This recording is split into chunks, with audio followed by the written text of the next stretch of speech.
different movements within the society.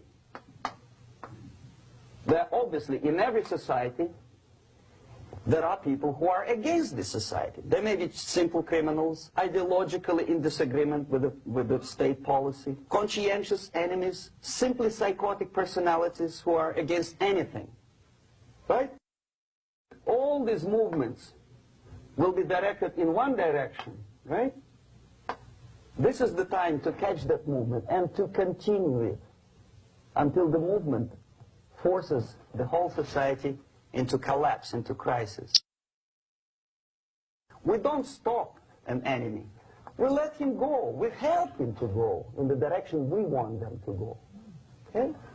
Obviously, there are tendencies in each society, in each country, which are going to opposite direction from the basic moral values and principles. To take advantage of these movements, to capitalize on them, is the main purpose of the originator of subversion.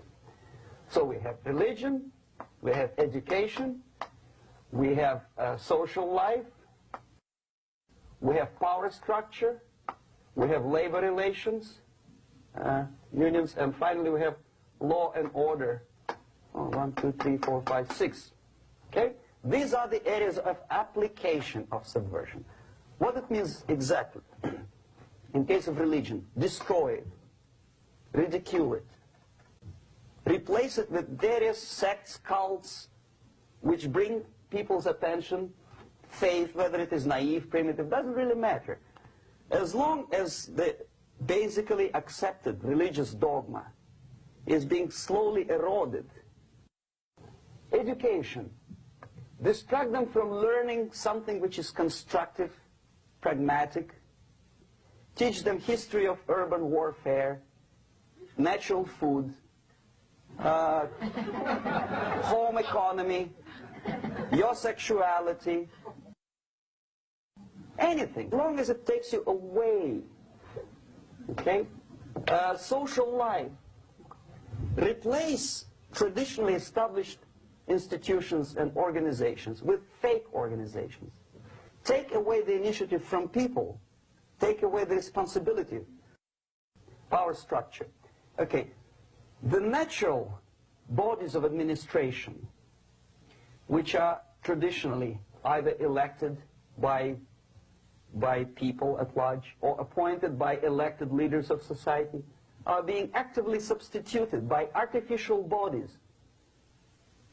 The bodies of people, groups of people, whom nobody elected.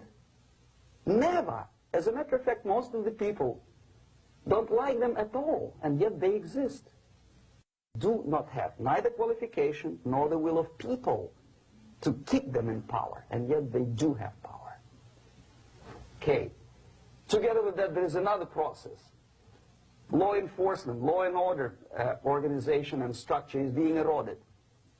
For the last 20, 25 years, if you see old movies and new movies, you can see that a policeman, an officer of the United States Army, looks dumb, angry, psychotic, paranoid. A criminal looks nice, and he's unproductive only because society oppresses him. A policeman is a pig, rude policeman. He abuses his power. You know? A generality, generalization like that. The hatred, the mistrust to the people who are supposed to protect you and enforce law and order. Moral relativity. Okay, labor relations. At this stage, within 15 to 20 years, we destroy the traditionally established links of bargaining between employer and employee. Millions of people suffer from that strike because economy now is interdependent. It's intertwined like one body. What is the motivation for strike? Improving of workers' condition? No, obviously it's not. Then what is it? Ideology. To prove to these capitalists. And the obedient horde of workers, like sheep, follow these people. And they cannot disobey. Why? Because if they do, you know what happens to them? Pickets. Whenever trade union strikes, we have influx of propaganda, mass media, ideological dissemination. The workers' right, and we repeat it like parrots. Yes, workers' right. To reverse this process, do not elect them to the seats of power, whether it is municipality level, state level, or federal level. It has to be beaten in the heads of American voters that a person like that in the seats of power is an enemy. Do not be afraid of this word. It is an enemy. Strike with the power of your spirit and moral superiority. If you don't have that power, it's high time to develop it. And that's the only answer.